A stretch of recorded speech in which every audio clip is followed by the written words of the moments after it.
World-class entertainment, dining, shopping, and sports are all a part of the transformation of the city. We already have so much to offer, and there's much more to come. Here's Lisa Johnson with Don Marrandino of Caesars Entertainment. And Robin, last time we talked to Don Marrandino, he talked about ramping up entertainment as one of the major wins for Atlantic City's revitalization. Joining us now is Don, and what do you see as some of the major wins since last we spoke? Well, we had a great year. We talked about, I guess, last fall that we'd really be ramping up entertainment to diversify ourselves against all the competition we have around the country right now. And boy, did we have a year. The Showboat, House of Blues at the Showboat, was the #1 House of Blues in the United States. And the venue itself was in the top 20 in the world. If you look at Boardwalk Hall, it came out to be the #1 venue of its size in the country also. So through working with the city, the ACCVA, some of the things that we booked, from ice skating to tennis to boxing to concerts to the rodeo with help from everybody. I mean, we had as much varied entertainment in town here as any place in the country. And we have lots of new restaurant product that we're going to be introducing into the market. At Harrah's, we have Be Our Guest that has 2 concepts, Dos Caminos, and Bill's Burger Bar that are like stalwarts in New York City. And here at Caesars, we're going to have Atlantic Grill opening up sometime in June. It seems like a lot of national restaurants are interested in getting into Atlantic City. Why is that? Great restaurants do well in this town. Morton's here at Caesars is one of the top Mortons in the country.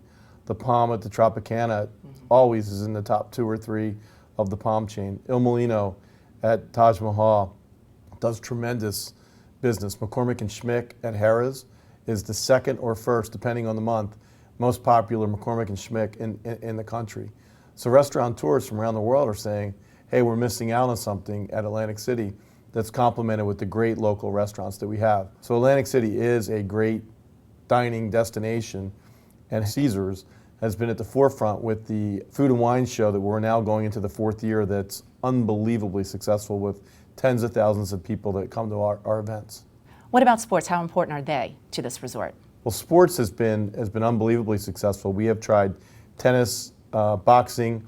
We introduced the New Jersey Devils AHL teams. We had 5 games this year. The community supported it, and the even better news, we had lots of people traveling from Wilkes-Barre and Hershey, and attendance was actually very good. And we're in negotiations to not only bring the AHL games here next year, but a potential Devils Flyers preseason game, and hopefully a Sixers preseason game. So we have to get to be more of a major league city, and I think we're on the cusp of that. Now that the tourism district has been defined, what role does Caesars play in it? The tourism district is very important for the city for a lot of reasons. One is we think it'll be a concerted effort operated by one person, the governor's office pretty much, to define the district, which is where all the casinos are and entertainment aspects, and Boardwalk, and really try to change the image to clean and safe. The other thing it gives us as we prepare for that is more dollars in a marketing fund that'll get the word out around the country, similar to what Las Vegas does. Currently, Vegas spends a couple $100 million, and we spend about $5 million. Since we last spoke, you've rebranded Harrah's into Caesars Entertainment. What type of projects are you working on now? We have a slew of projects that we're working on and investing tens of millions of dollars in capital and providing construction jobs. Mentioned that we have 4 restaurants currently under construction. Our pool nightclub area has been amazing, and we're adding a huge bar area to that terrific facility. We're redoing suites here at Caesars that are going to be world class to complement the facility. So we have a lot of things. Our high limit rooms have recently been redone. So we have a lot of things that we're working on to really keep the place fresh and really work alongside of what Governor Christie's vision is for Atlantic City, that people will walk away and say, this is a world-class facility. Don, some have said Rebel's opening will be the death of Atlantic City's smaller casinos. How do you feel about that? I lived through Las Vegas for 20 years in the 90s, and every time new casinos were built, and there were 20 of them in my time there, everybody said, oh my God, there'll never be another one built again. And the only thing that happened when a really nice facility opened was more people came to the market. And during my time in Las Vegas, a lot of places that weren't doing well got knocked down. And I think in life and in business, if you don't keep up with the Joneses, you go away.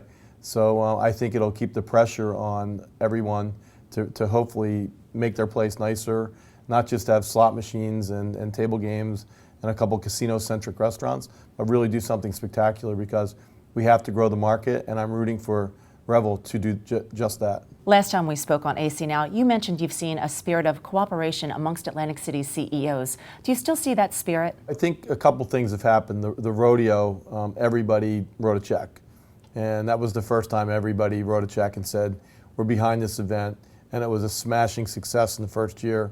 And I suspect it'll be an ongoing type of series. And then this summer, on July 4th, Atlantic City will have the largest fireworks display in the country.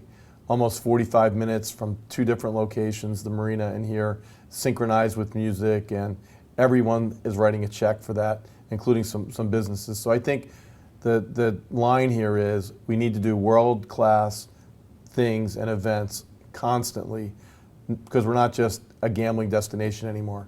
It's got to be for everybody, and I think there's nothing says like come out and have a good time on the boardwalk like 4th of July fireworks. What a great note to end this interview on, Don. Thanks again for joining us on AC Now. And Robin, as you can see, the fireworks continue in Atlantic City. Thanks so much, Lisa Johnson, and thank you to Don Marrandino of Caesars Entertainment. As you've heard from these area leaders, we are moving forward with big plans to change the landscape for business and tourism in Atlantic City and surrounding areas. The producers of AC Now, Lisa and myself, are all local women with a true interest and commitment to the success of our area. We feel privileged to bring you this program. Thanks to all of our guests and to you for joining us in our second edition of AC Now. We'll see you next time.